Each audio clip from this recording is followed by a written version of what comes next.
If you don't mind, I'm going to bogart the entirety of the cold open for far too long. All right. It's probably a 20-minute cold open. Oh, I don't think it's going to be that long. I encountered a dubious fellow online. Okay. A cantankerous sort. One of those, I don't know if he's a lit bro, but one of those intellect flexors that I despise so much. Oh, is this about Yeah. with your? Because I saw that you posted something in that classic Litico group, and it had a lot of responses. Yeah, so I'm going to get into that. For those who may know, I don't know because these episodes are so far out of... Nobody probably knows. I've had this discussion with a few friends of ours. Nicholas Obregon hates this book, by the way. Oh. Wuthering Heights. I'm currently reading Wuthering Heights. Nicholas Obregon, he had some good reasons for it. They're all cunts, I think he said. No, you haven't finished yet, right? No, I'm 100 pages left into Wuthering Heights, but I wrote this in the classic lit group halfway. I was halfway through. Because it's split up in volumes. I was on just starting volume 2. Out of just 3, or I don't fucking know. I don't remember. I didn't look ahead, so I don't know if there's a volume 3. I think it's just 2. So I wrote, I'm halfway through Wuthering Heights, and I'm not sure why this book is so highly regarded. Many people have recommended it to me, and while I'm enjoying the prose, I find the story to be absolutely dull. It's also told in a needlessly complicated manner, especially going into volume 2. I also think every character is awful, though maybe they're supposed to be. Even the young child is terribly mean, which reflects the household he's raised in. It makes it quite difficult for me to care about the characters when I detest all of them. I do like the gothic atmosphere and witty dialogue so far, but I think I'm going to struggle finishing this one. For those who like Wuthering Heights, and I know there are many in this group, what things do you enjoy about the book? Now, if you notice the language I use, I find, these are my opinions, because a lot of people get very... they think you're if you don't like a book they love, especially in this group, they'll attack you. I've had this happen with Blood. It's why I don't post a lot in this.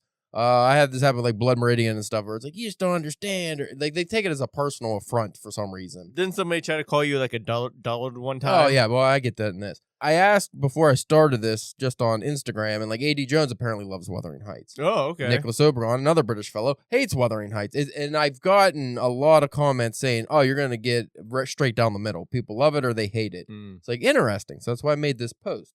For clarity's sake, when I say absolutely dull, because I knew that was going to be a point of contention among some folks, and this post got like 200 fucking comments. Like a lot of people, and again, the comments are split down the middle. People loved it or they hated it, and I felt for the most part, people were able to give their opinions why they hated it or why they liked it in a way that was helpful. I actually found, because like I said, I'm like 100 pages left. I'm actually really enjoying the book now because I was looking for some of the things that these people pointed out that made it more enjoyable of a reading experience. So that's one reason why I posted this, because like, am I just missing something? But I also feel like the second half might be stronger than the first half of the book. But anyway, when I said absolutely dull, because this is like the biggest point of contention, because a lot of people mean, oh, you just don't get it or you're stupid. No, I get the fucking book. It's not that complicated. I mean absolutely dull in the way I view, let's say, those Real Housewives shows or Keeping Up with the Kardashians dull, because I don't generally care about rich people creating their own relationship problems and then fighting each other about them for the entirety of whatever the media is. Like, I don't get why people are so high society. Yeah, I don't understand why people are so enamored with that, which is why I always kind of avoided the lady books anyway. I don't care about aristocrats. And it's one thing if it's like, oh, war, or like the main character in this, he was like a gypsy kid. Like, he just gets adopted off the street. If it was him living on the street, that's a story I'm going to like, him fighting poverty and trying to, with the struggles comes with that. But him getting adopted by rich people who are just all assholes. And do they do like, because I was just thinking, like, as you were saying that, like, maybe if you use that poor kid as a way to like experience like that stuff, but probably not. It doesn't sound like that's what they. No, the kid just grows up to be one of the biggest assholes. Yeah, and he's the Bronte. I think I forget the Brontean hero or something. So he's supposed to be like the original anti-hero that you fall in love with. Like, no, this guy's a fucking asshole. I don't like this guy at all. I don't like any character in this book. So it's just a bunch of whiny rich people bored because they don't have internet or phones back then, so they're just fighting each other and doing stupid shit. And they're too wealthy to have any problems that would take up their, worries or time. Yeah, and if they do have financial difficulties, it's because they do stupid shit. That's all it is. So that kind of stuff I do not care for. So that's what I mean by dull. The actual story isn't dull. The storytelling isn't dull.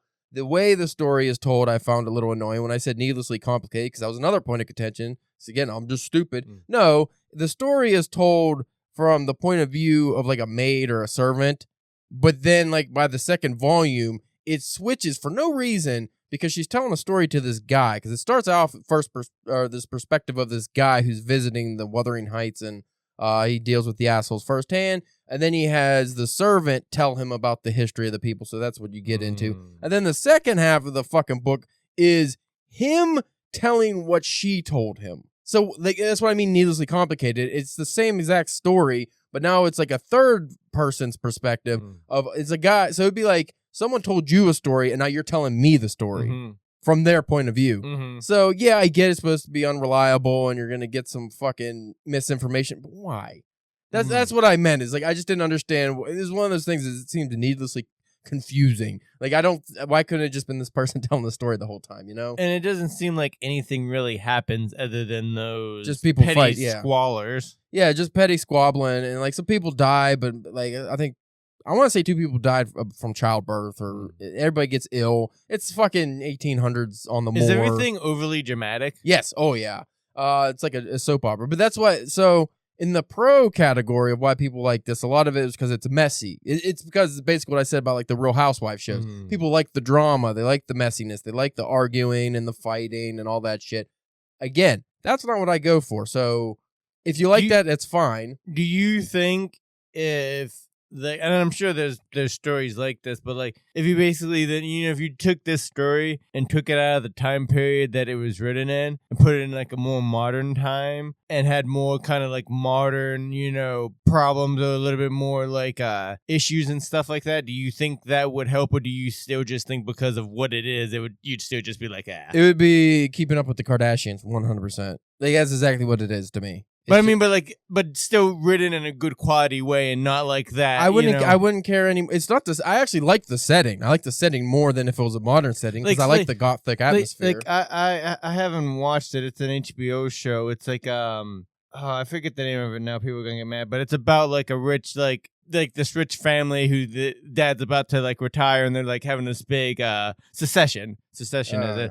And see, I'd have no interest in watching shit like that. And it's and it's about like, which of the family members are gonna take over and who deserves and stuff like that. So I'd accuse that as like a modern kind of version of that. Yeah. And dealing with like all the drama and like personal like family issues and stuff like that. I generally don't care. I mean, I don't even generally care about poor people's drama too much when it's just like interpersonal stuff. Maybe I'm autistic. I just don't give a fuck. But speaking of autistic, this goes to this guy who commented. Okay. He has to be autistic. I look on his profile. He teaches, let me just go on it. What does it say?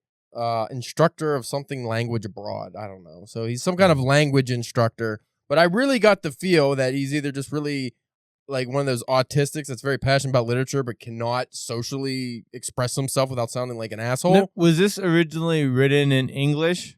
Yeah. Okay, yeah. I wasn't sure if they're British. They're British. I wasn't sure if they were British or like a Russian or German or something like that, to where if maybe like the translation had like an issue or anything. No, they're just fucking rich British people. All right. That's why most of the people that told me about Wuthering Heights were all British folk, because they taught it in school. They don't teach us that shit. No. Thank God.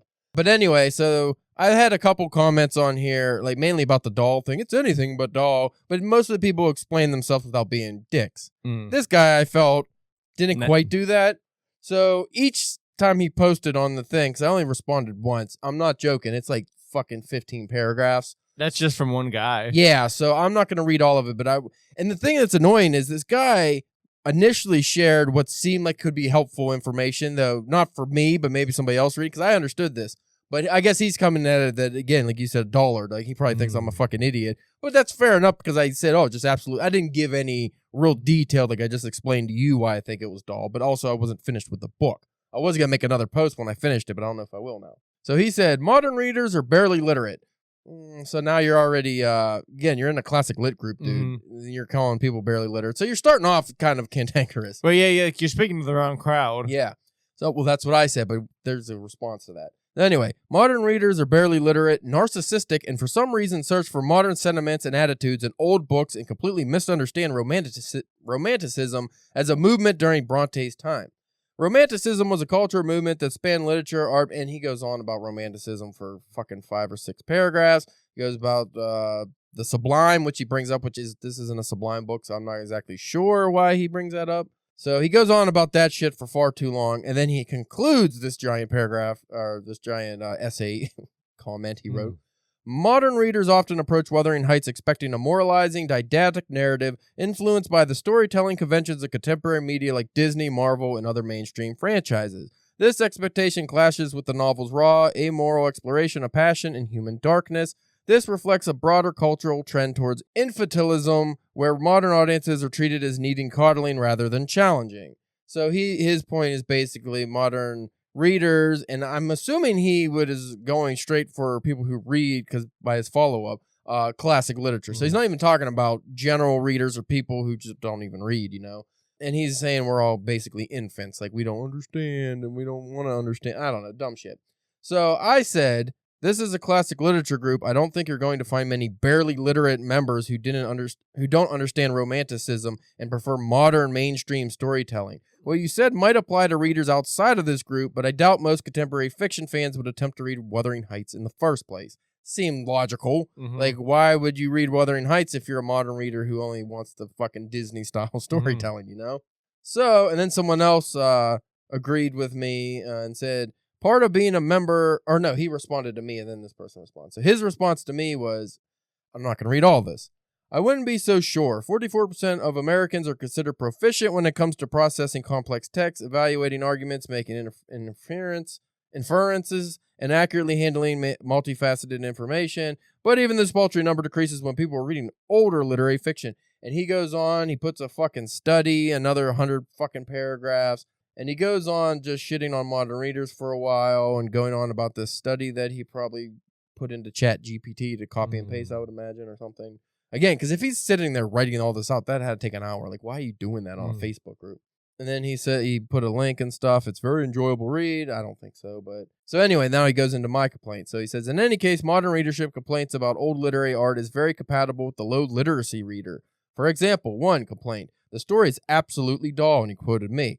The perception of Wuthering Heights as dull suggests a difficulty engaging with its dense, nonlinear narrative and lack of immediate action-driven payoff, which modern readers conditioned by media like Disney and Marvel often expect. So he brings up Disney and Marvel again, because apparently if you like that stuff, you're a fucking idiot. Yeah. Wuthering Heights requires readers to process its slow-building Gothic atmosphere, symbolic landscapes, example the moors, and psychological depth, which can feel dull to those accustomed to fast-paced, plot-driven stories. And I think I explained why I found it dull. It had nothing to do with that. So this guy is already projecting what he feels a modern reader is onto me, which annoyed me, and I was going to respond to this, and I said, no, I don't want to engage this guy anymore. And then he says some kind of data, I don't know, PIAAC data indicates that 56% of U.S. adults operate at level 2 or below, struggling with text requirements. And again, now you have to know about what the fucking levels mean. Like, if you don't know what the levels, you can just say anything. So you have to read these fucking studies and stuff. Who's doing that? Who's just, you're in a classic lit group. You're going to be fucking reading all these studies on literature. And especially to what they're saying is that people don't read, so why would they read? Yeah, exactly. The reader's boredom reflects a limited capacity to engage with the novel's complexity. I don't think I ever said I was bored, by the way. I wasn't bored. I just found the fucking story dull because I don't care about rich people.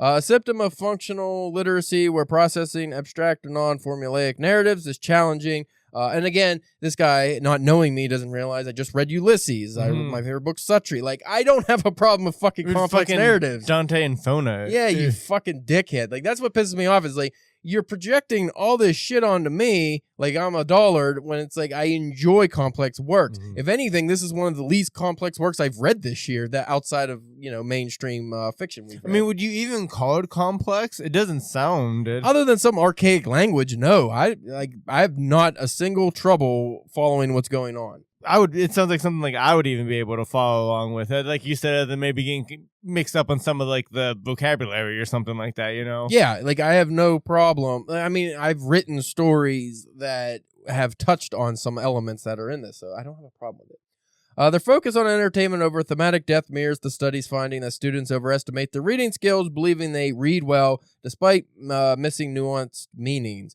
I never claim that I read good. Like, I think I'm a fairly a decent reader, but I have no problem admitting there's a lot of things I miss in works, especially references to time periods that I'm not aware of. Like Ulysses, there's a lot of references in there to the time period in Ireland that I don't fucking know, and I'm not going to claim to know. Whereas this guy, I feel like, would read all he could about it to claim that he understood it.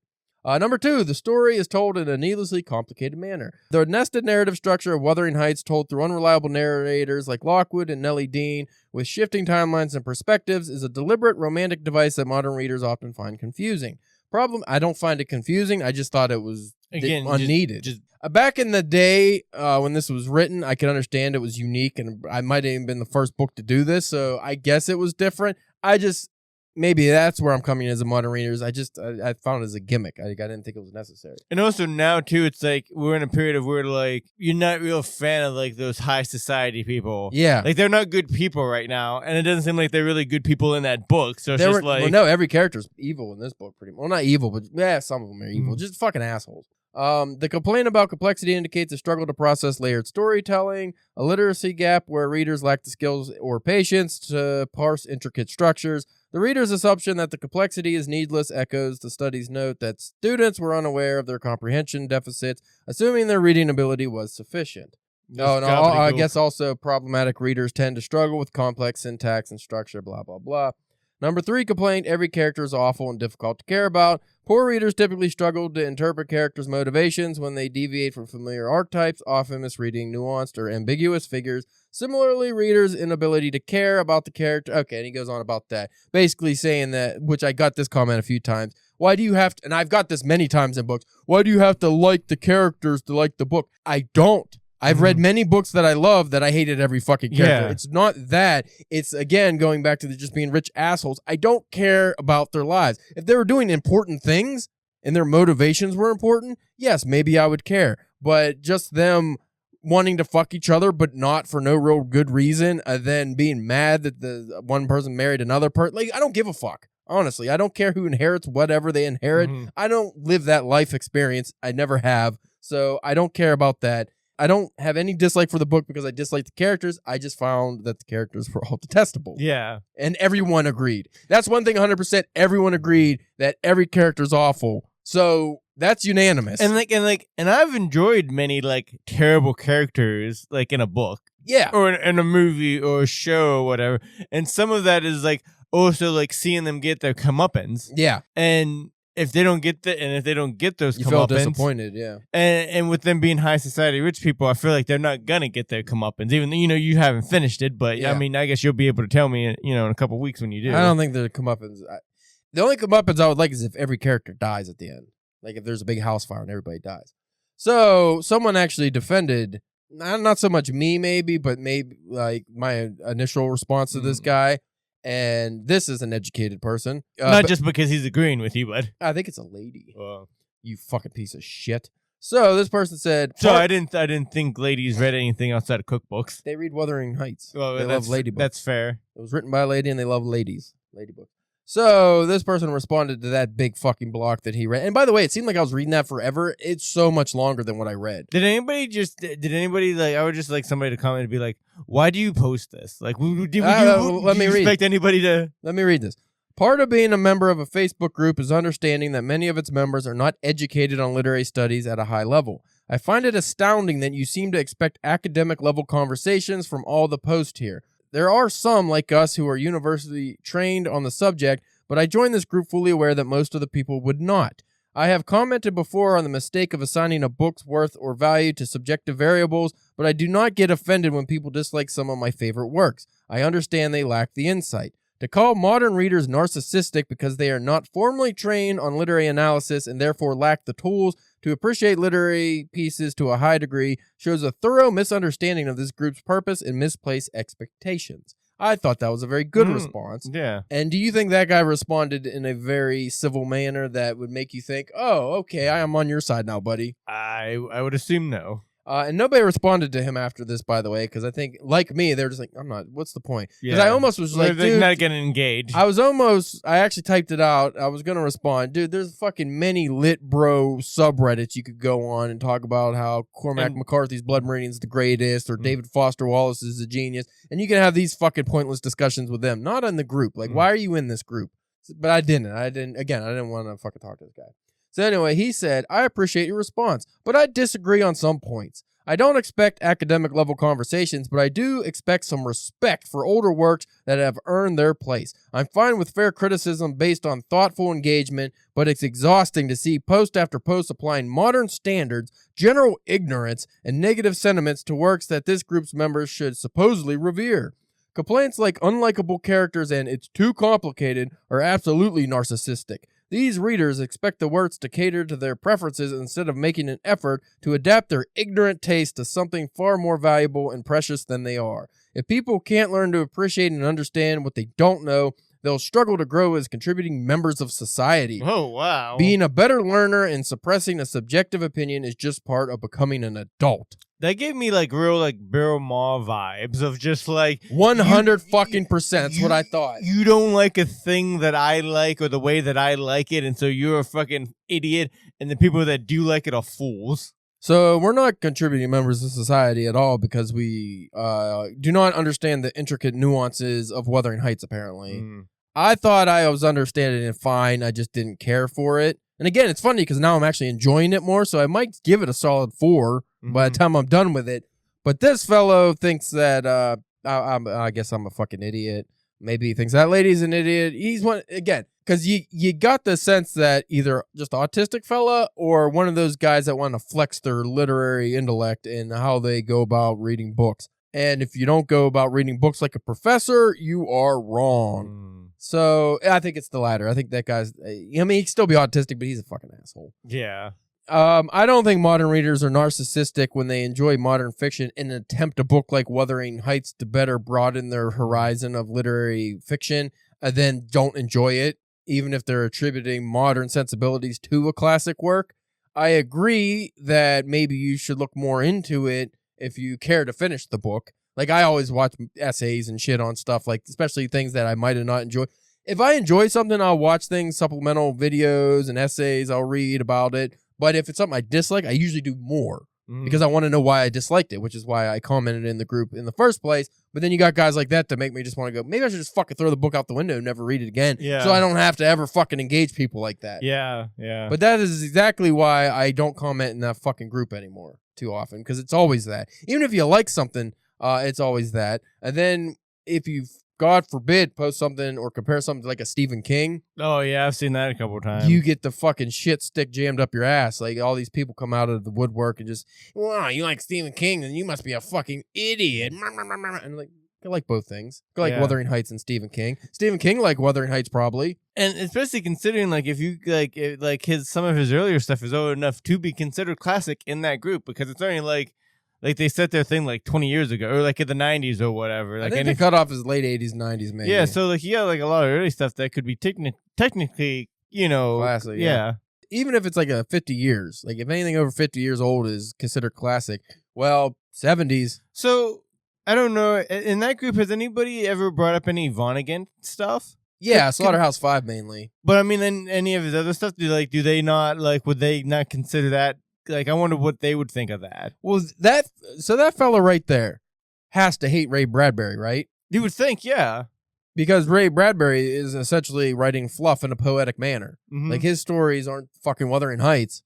And I looked on that guy's profile, like, because you can look on, like, what they've posted in the group. Mm-hmm. And most of them are older posts. I'm an all-star contributor. Nice. That guy is nothing. But that guy, he has some like a bunch of random posts about fucking like Roman literature and fucking Epic of Gilgamesh type shit. Like mostly old shit. I think the only close to modern thing he posted was one of Hemingway's stories. He posted about that. But he gets no engagement on any of his posts. So he seems to be one of those people that nobody wants to talk to. See, I feel like that really like older stuff need to be like another category of something. Ancient literature. Yeah, that sounds I would good. do the cutoff at Chaucer. like the Canterbury Tales, I would say that anything after that could be classic literature. Before that, you should probably put it in like an ancient category. Like Odyssey, Iliad, that's it's ancient literature. So this guy, I do not care for, but it makes me wonder, it's like, unless he is in other fucking, like, Reddit or something having conversations, like, why are you in this group? Because clearly nobody wants to engage with you. Nobody likes his shit. Like, no, like those comments, only a couple people liked his initial comment. I'm surprised he hasn't get like blocked or kicked out or anything. He's not essentially, like, he didn't say, "Oh, Caleb, you're a dickhead." So you can't get blocked for just sharing your opinions. But I found that guy insufferable. And maybe something, like, again, a lot of the stuff it was in the post that he had, I was like, oh, cool, this actually is helpful. I can look more into the book. But then the way you're saying it, and then adding like about readers being illiterate, narcissist, and like, if you didn't add that, maybe it was helpful. But then it's like, oh, you're not trying to be helpful. You're trying to fucking show that you're smarter than everybody. Nobody likes a smart guy. The put down. So, 27 minutes in, almost. Yeah, I told you I was going to be a long, cold open. Chilly open. So for anybody listening for this book review, I apologize that you have to, I'll actually have to put a timestamp on when the actual episode starts. But anyway, we're discussing The Boatmore Butcher by L. Stephenson today. And it's a big one. Might be out by the time probably will be out by the time this episode comes out. The book? Yeah. Came out in 23. Oh. So it's out. Oh, I thought out. Oh, is it like just a new printing or something? No, he just said he was talking about it. Just because, why not? Well, yeah, I thought for the reason, like, I thought it was another, like, Jones, like, thing, like, how it was coming, like, we were reading it to have it come out for, like, for a release or something. Yeah, I just need another Halloween-esque book, so yeah, that's what we got. Okay. So we'll be discussing that in a moment, and, check you in a minute.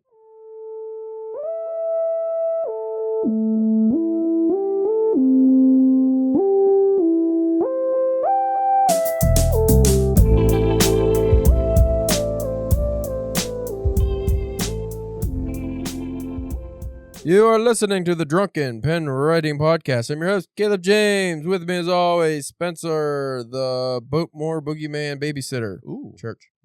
Why not? Yeah. Is it I could have said butcher, but you're not babysitting the butcher. No, nobody babysits the butcher. Somebody did. That's why he became a butcher. Yeah. They weren't a good babysitter. No. Okay, maybe they were. We're going to, even though, like I said, I think this book came out in 19. Wow. That's over 100 years old. 2023, I feel like I don't want to give too many spoilers because there's a lot we could spoil in this book. There's a lot of twists and turns. So I'm going to read the synopsis on the back here, the blurb. Synopsis or blurb. Sometimes I get confused. Well, I think sometimes it's different. Like sometimes it's a synopsis, sometimes it's a blurb. You know what I don't like? When you get the book that just has reviews on the back and no synopsis. I think the synopsis is like a short condensed of what the story is. The blurb is somebody being like, "Oh, I really like this book," or an elongated headline. Yeah. No. The review. Yeah. Well, fuck. So you got a review that people post, and I don't mind when it's just like, "Oh, Stephen King said this is the best book ever," and you put that on the back because why wouldn't you? Yeah. But you still give a blurb for the book. But sometimes I read where it's just all blurbs. Yeah. I mean, it's all review blurbs. It's just like, oh, the New York Times said it's great. The Dick Cheney Weekly says it's a blasting good time. Wow. in the face. I don't know how I came up with that. It will blast you in the face. Good time. That's an old callback. If a Republican shoots somebody in the face now, that doesn't even make the news. Back when there was a simpler time in politics. Back when that was a fucking controversy. Anyway, the Boatmore Butcher. 3 paramedics are drawn into the mystery of a bizarre spree unfolding in a quiet island town. Devastated by the loss of his son, Liam Price must hold it together whilst leading his team against a killer who finds new and twisted ways to prevent them from saving the lives of their victims. But one serious mistake puts them and everyone they love in grave danger. As the island starts to slip into hysteria, our villain goes to gruesome lengths to keep their identity a secret. Able to hide in plain sight, the killer is out for revenge as they close in on their prey. Can they escape the wrath of the Boatmore Butcher? And I'll make that echoey. Boatmore Butcher. And this was put out by Dark Ink. That, I believe, is a publication that, like, Kane Hodder, is that his name? Kane Hodder, the guy who played Jason. Oh, okay. Is involved in. And I think maybe Tom Savini's involved in that, too. It's like a very well-known horror thing. I think they only put out maybe 20 books a year or something. L. Stephenson got published by them, and I talked to him online about the publishing experience, and I will not go into that on here. But needless to say, I don't think I'm going to submit any works to them because it just seems like it might be, I wouldn't get a lot of promotion probably. Right. Like a lot of, which is most publications anymore. They don't do the promo stuff for you, which is like, why am I, okay, unless you give me a lot of money, why do I want to be published by you just so I have to do my own promo? That sucks. So, Spencer. Do your own promo so they can make the money. Yes, correct. So let's start off with our star rating. Not star rating. Whiskey shots. Oh, we're gonna do it at the beginning? Yeah, we always do now. You know why? Why? Because then we'll forget if we don't. Fair. So I gave it a solid 4 out of 5 whiskey shots. Yeah, I was gonna say somewhere between like the 3 to 4, like somewhere around there. Yeah, I would probably go 3. 3 with a orange juice chaser. Yeah.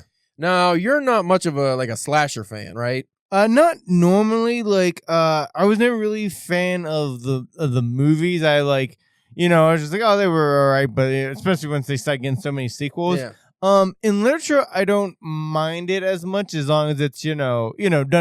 This was done pretty well.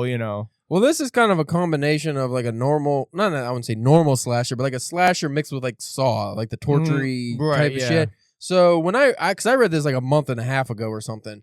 So when I read, I guess it was only a month ago. So I read this before you even started it. Right, yeah. And when I finished, I was thinking, I don't know if Spencer's going to like this book because I don't think this is a genre that you generally like. As far as fiction or movies. I know movies, you're not, like you just said, not a big slasher guy.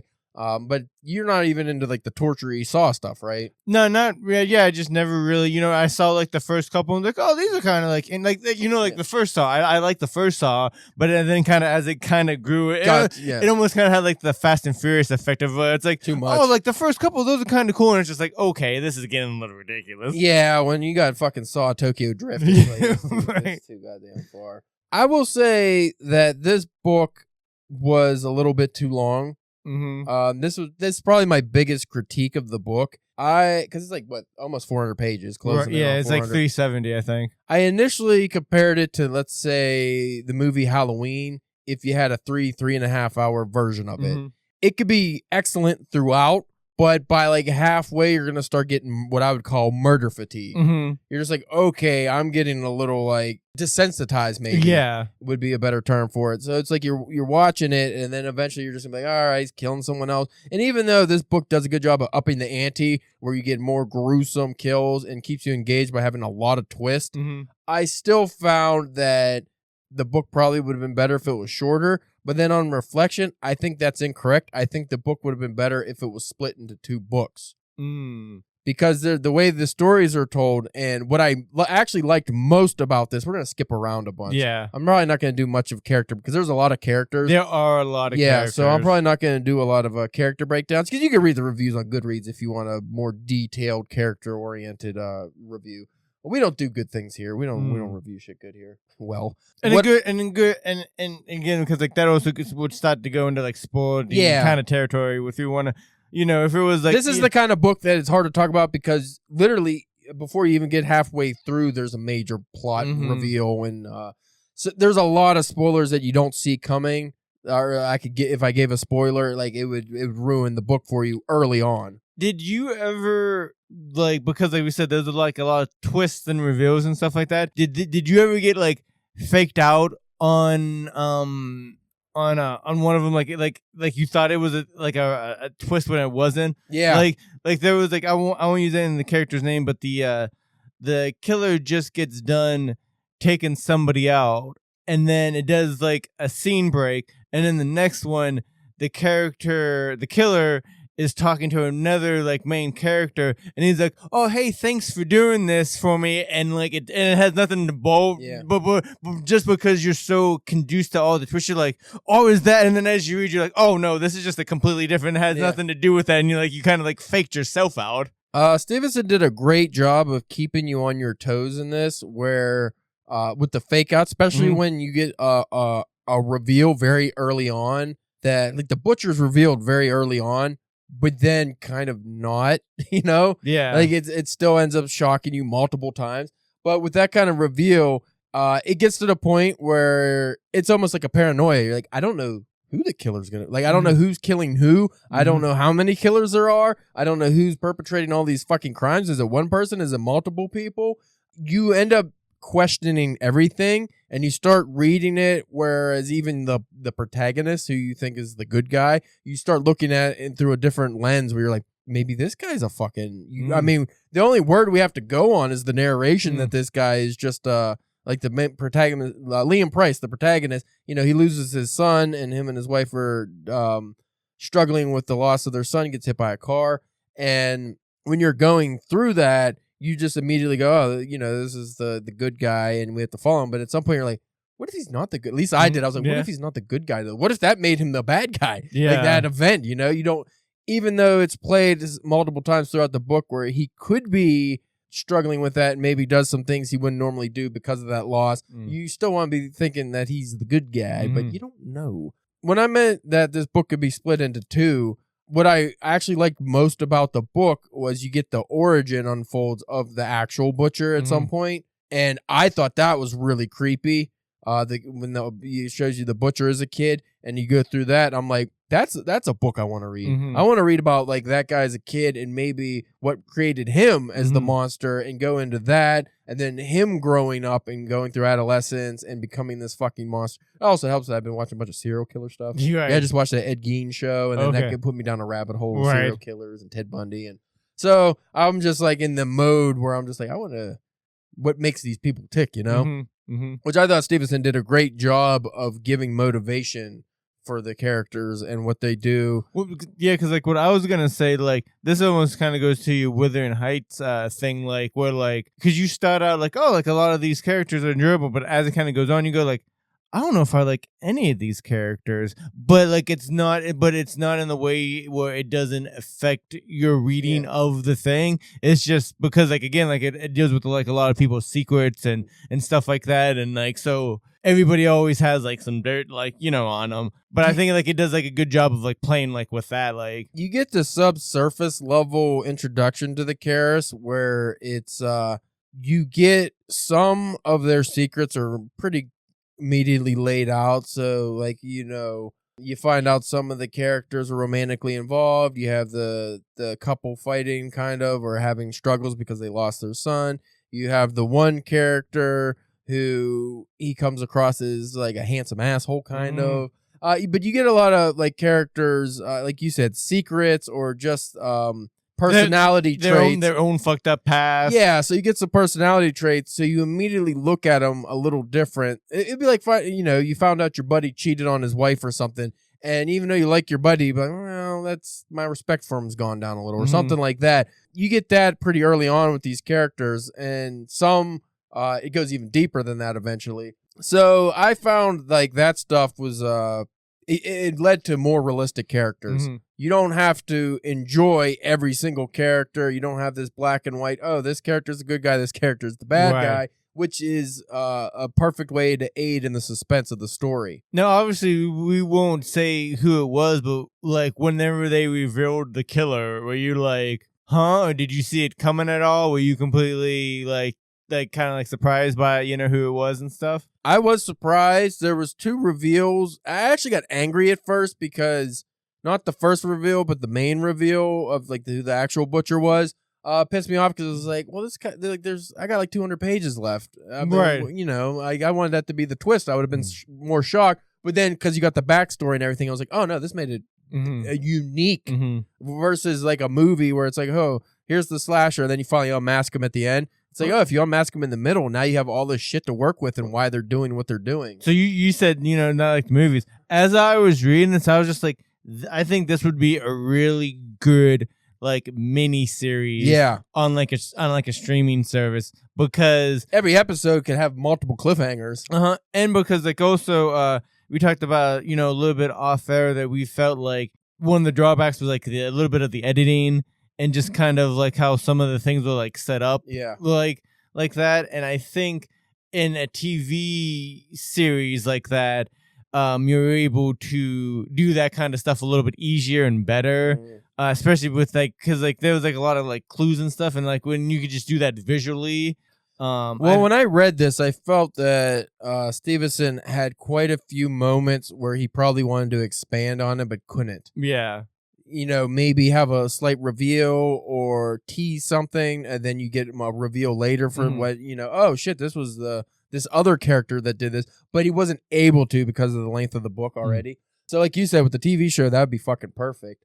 Going into like the editing stuff, there were a few moments where I was confused because there were so many characters and just certain things that I had to reread because it was like, what happened? Or a lot of that would be like probably at the end of the day when I was more tired. Yeah. Like I feel like this is a book that requires a little bit more focus at times than maybe just because there's so many characters and so much shit unraveling. This is not like one of those slasher reads where you could just kind of zone out and read it. Right, yeah. Which I think is a testament to the writing is because I don't personally want to read a slasher. I think I would get bored if I was reading a slasher like a movie. If I'm watching a slasher movie and I don't really have to pay attention, there's a kill, there's a kill. I thought like maybe that like a couple things could have got like moved around a little bit. Yeah. But again, that's also within like storytelling style and stuff like that, as well. But I mean, for it being his like debut novel. Oh, I thought it was excellent for a debut novel. I would. That's very ambitious, like telling a story in this manner. Like if I could do something like that, just in a not like novel length or anything like that, I would be really happy with myself. Yeah, that's a feat right there, being able to fucking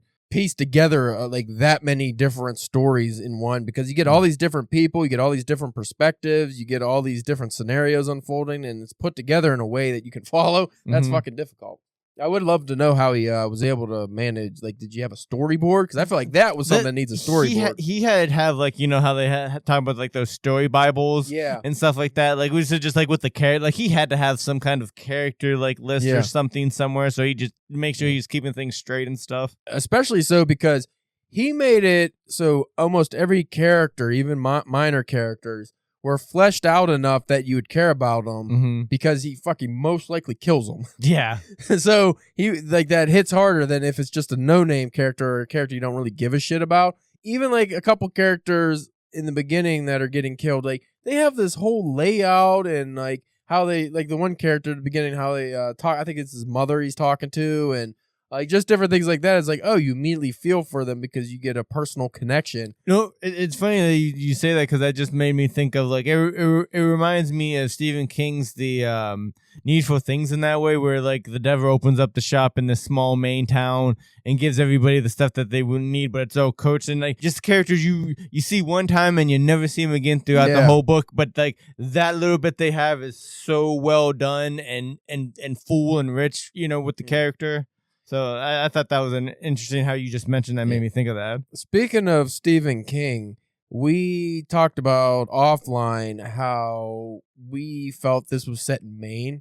Like, it's not. No. Boatmore, I'm assuming, even if it's a fictionalized little island, it's probably in the UK somewhere. That's where Louis from. It's in the UK somewhere. But in my head, it comes across as like a Maine, like a northern Maine, or maybe Saskatchewan or something, or not Saskatchewan, Nova Scotia on the corner there. Yeah.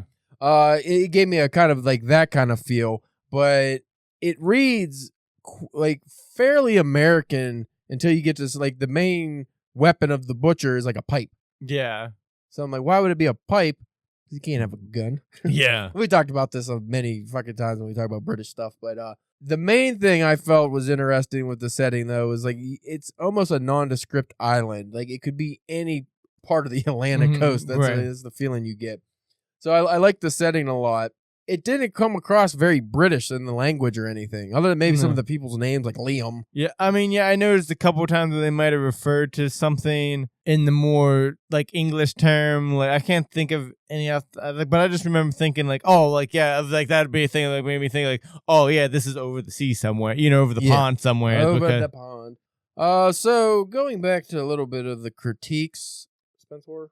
Okay. Let's see if I got and I took just a couple pictures from when I was reading, because I want to talk about like the actual murders and stuff, but I wanted to get this out of the way because we discussed maybe if this had a more like a better editor was involved, maybe like I'm not going to say anything about the editing process of this, but if he was assigned like an editor that would really care about the work, this could have probably been tightened up to maybe 50 page fewer, 100 pages even. Or like I said, just cut it into 2 books. Then you have 2 really cool books. But one of the things that got me, now we mentioned this in the, I'm assuming it'll be out by the time this drops, is the Paulie Cooley book we just did. Oh, yeah. The Medusa Zone. How everyone was sighing in that book.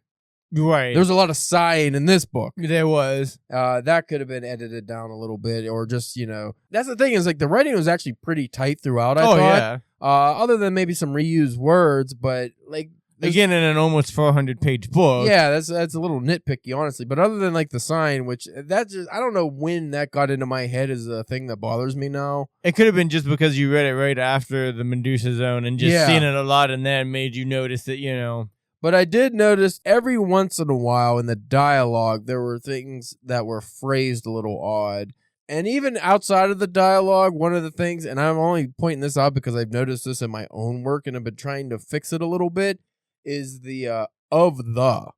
A lot of Stephenson, at least in this book, which I don't remember it in the other work we read of his, but he does a lot of the instead of, attributing like a more direct language. I'm trying to think of it. Like, instead of saying, the lighthouse beam, you would say the beam of the lighthouse. The of the.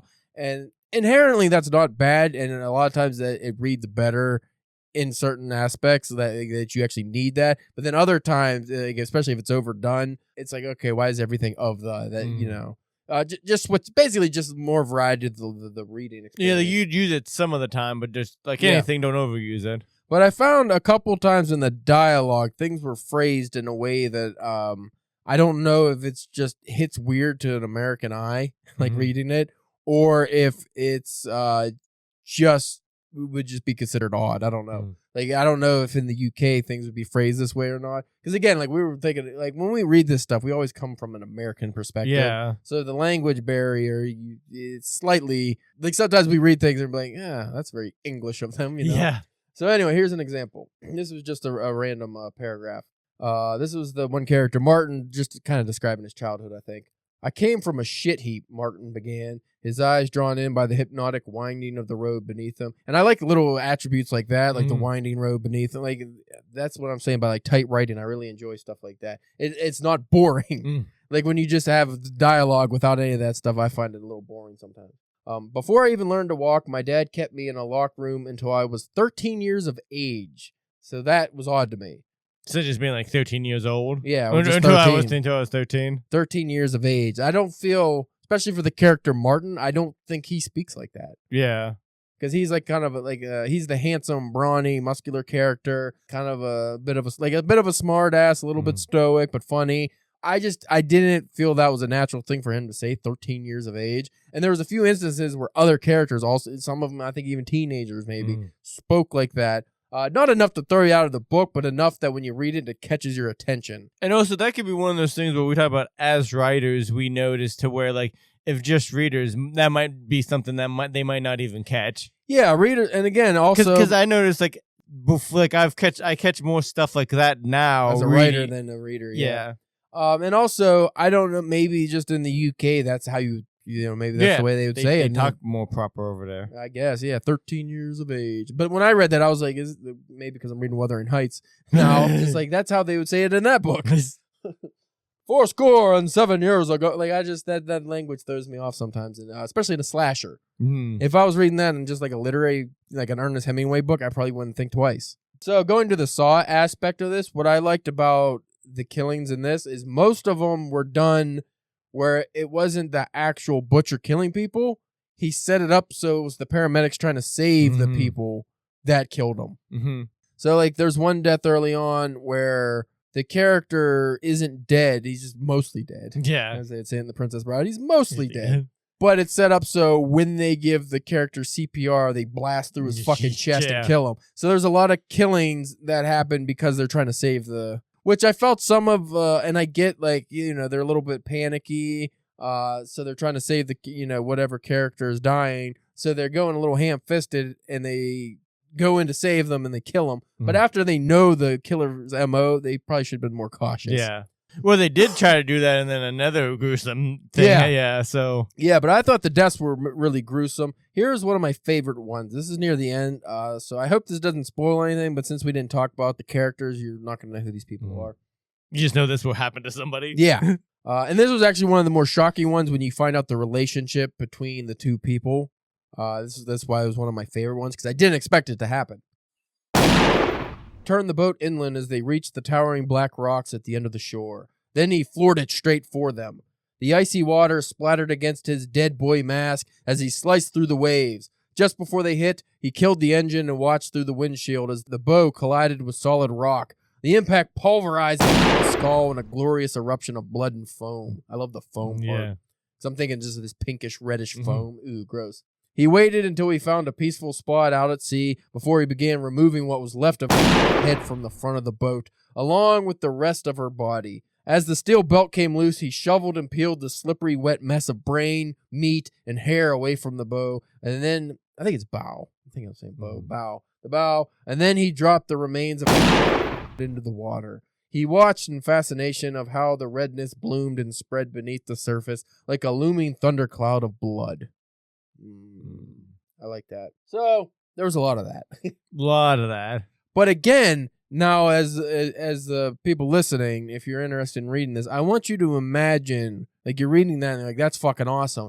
But imagine 400 pages where every 10 to 20 pages is something like that. And you could maybe see what I meant by murder fatigue. Yeah. Where you're just like, if this was a 200-page book, 250-page book, and then there was a sequel, I think then you wouldn't be so tired. But again, that's just me, because there's people that binge watch slasher movies. They might not fucking have any problem. Another one. They get excited. That's my personal opinion on reading such things, because I read a lot of literary fiction, so I tend to gravitate towards things that are more drawn out. But when I keep reading just murders, and I found that even with some crime books where I'm just like, all right, let's, that's the one thing as a reader I don't like, is when I'm like, all right, can we wrap it up? When you get that feeling. I was getting that a little bit towards the end, like whenever, like the last 100 or 80 pages where it's just like, and as I read, I was like, oh, well, okay, like this is good, this is, but I was just kind of like, hurrying it along. I'm just kind of like, well, what else the fuck can happen? Like, you know what I mean? Like, yeah, I was getting that near the end too. And like, what more could possibly happen right now? Yeah, you were going against the deadline, so it's probably more understandable for you rushing it. But I was trying to. I read a lot of pages this week. I felt the last 100 pages, I got that sense of immediacy as well, where it's like, okay, this has got to wrap up now. Like, how's it going to wrap up? And I want it to wrap up. And I think that was just, again, going back to the editing. If it was tightened a little bit, or if the book was split in two, or if there was one or two less murders, because most, if not all, of the murders have like almost a story attributed to it. So it's a focus, and they do go into the greater story, like they add to the greater story, so they have a purpose. But there are a few murders where it's like, if this murder was cut out, it wouldn't have impacted the book, and you would have saved 50 pages, But again, that's a hard thing to that's a hard line to walk, because if you're writing a slasher, the main thing's the killing, so you got to have a lot of killings. Yeah, a lot of slashing. This is like a hybrid. This is a slasher thriller. It's almost like a literary slasher thriller, not quite like a splatterpunk, but close. Like, it doesn't go into splatterpunk, but it could easily be a splatterpunk. But again, if you read a long splatterpunk, you're gonna get fucking like, okay, goddamn. Yeah. That's why generally splatterpunks are 150 pages. But overall, like, a very solid work, and for a debut novel, I thought it was excellent. Oh, yeah. Yeah, like, if you're reading this, you're gonna, like, I would be like, okay, if there's a Boatmore Butcher 2 that goes into the actual Butcher's origin, I would fucking read that. Like, I thought that was very cool. Maybe, I don't even know if I would say there's too many characters, just maybe the way it was written, you get almost bogged down by the characters where you get confused at times. Like, I don't know the answer for tightening that up, because I've never written something so ambitious. Right. Like, I've never written something. I think the story that I have 6 or 7 characters interacting is probably the most I've ever done. Right, yeah. Whereas this, what is 20, 50? Like, there's a lot. Well, that's what I even said. I felt like that's what I'd almost be like, okay, if this was like one of those books where they have like the list of characters and like, this is so-and-so, but it married to Butterbud. So married to who? Like, you know what I mean? Or if you had it on Kindle and had like the X-ray feature where you highlighted it, would give a brief character bio and stuff. Yeah. This is not a book you can read and take a break from and go back to reading. So if you read 10 chapters in and then you were like, I'm going to go read something else and come back to this, it's not going to work. You're not going to fucking... Like I said, I was having trouble remembering some of the details and I read it a month ago because there was so much that happened. Yeah. But again, like great literature, though, when you have that dense of a book, that makes for a better reread. Like if we reread this, it'd probably be better than the first read because now we know what to expect. When you come into something new and there's so many twists and turns and you don't know where things are going, it's easy to get confused at times. Whereas if you reread it, and that's the thing I think a lot of writers don't focus. I don't know if he focused on that when he went into this, but a lot of writers don't focus on the rereadability. They write a book to be read, and then they're like, okay, cool. I wrote a book, people read it once, and that's great. But if you want a long-lasting book, it has to have rereadability. And this is one where you could keep unraveling things and noticing things that you didn't notice the first go-around, which is a fun aspect of mystery.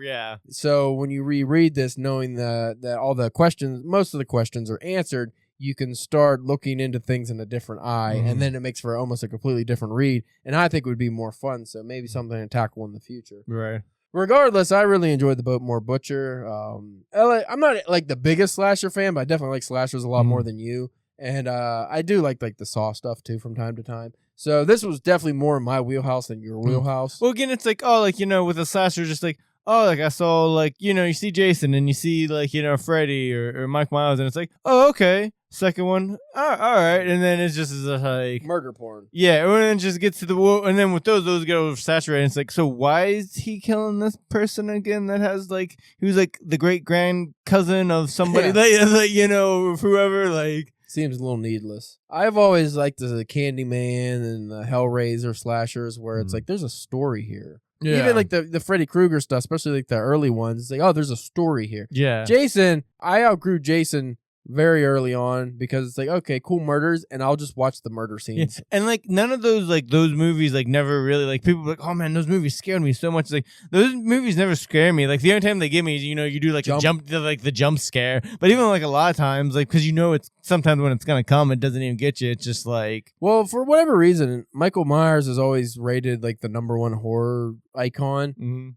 And it's like the silent slasher. I don't even think he's the original slasher. Maybe he is, but other than like the first one where there was some story attributed to him, after that it's just like I don't really give a fuck. It's just him stabbing people. Like I don't really. It's like not that interesting to me, Rob Zombie tried to go into the origin more and stuff, but then it was like, well, then that ruins the mystique. So it's just kind of a lame character in my opinion. I never got the fucking Michael Myers love other than he has a cool name, right? And I guess a cool look if you like scary giant William Shatner with a pale face. I always thought like Fred Krueger's origin was much more well-rounded. Yeah. You have a reason for why he exists. Leatherface was one of my favorites because even though he was very gruesome and over the top with the murdering, that's like based on Ed Gein, but like what he's doing makes sense. And like that was one that never really had like a lot of sequels. If anything, it had like a lot of remakes and stuff, but there wasn't like a big chain of like Leatherface, movies. Well, like what I appreciate about the Texas Chainsaw Massacre is the second one, which might actually be my favorite, is such a tonal shift.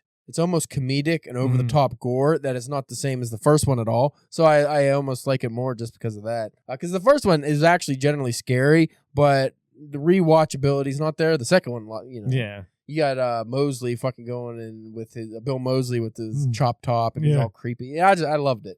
Fucking Dennis Hopper with the chainsaw. Like that's how you get guns, but you're gonna go in with 2 chainsaws and fight them in their fucking murder palace. I loved it. I loved all of it. So dumb. But the Boatmore Butcher is definitely a character that could be, I would see on a TV. Though I would do a better weapon than the pipe.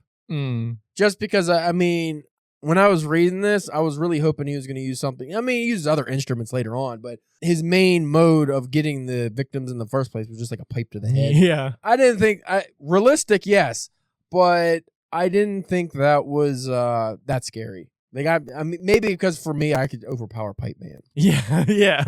Somebody try to come at you with a pipe. Yeah, like I'm fucking up Pipe Man. Like I don't like even if you hit me in the head with the pipe, unless you got me in the spine, I'm fucking you up. Yeah, you're not overpowering me. And that was one thing of the Butcher character. Without spoiling it, mentally, I did not. I'm trying to say this without fucking giving him away. I did not picture the character. His physicality matching who the character was, if that makes sense. Yes. We'll talk about this off air, but when you read this, I just didn't feel some of the things this character was able to do without any supernatural assistance or the use of steroids were attainable for a man or woman of this person's stature. Yeah, or just I'll just leave it at that. So anyway, folks, I do highly recommend you check out the Boatmore Butcher. If you're a horror fan, especially if you're a slasher fan, but even just a horror fan in general, great Halloween read. I wish we were able to put this episode out earlier than we are, but, you know, we had a bunch of stuff already in the works. But definitely check it out, and I think it's an A read. And I like Halloween to overlap.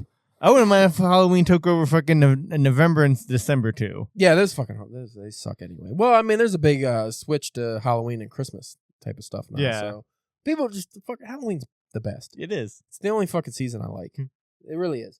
So anyway, folks, we thank you for listening. You can follow us at DBW Podcast on Instagram, Facebook, and YouTube. You can follow me at Caleb James 1986 on Instagram. Mainly, I'm on Facebook and stuff too, but just follow me on Instagram if you want to see what I've been reading, calebjamesk.com if you want to see what I've been writing, and if you want to discuss Wuthering Heights with us, I would always be down for some kind of book club deal without actually being in a full book club. Like we just discuss online somewhere, like classic lit or regular lit or whatever. I'm always down for a discussion, but again, maybe if people just reached out, we would just have them on the podcast just to special book episodes. It's just hey, let's do a shit job of talking about this book. Yeah. That'd be fun. So maybe that's something we'll do in the future.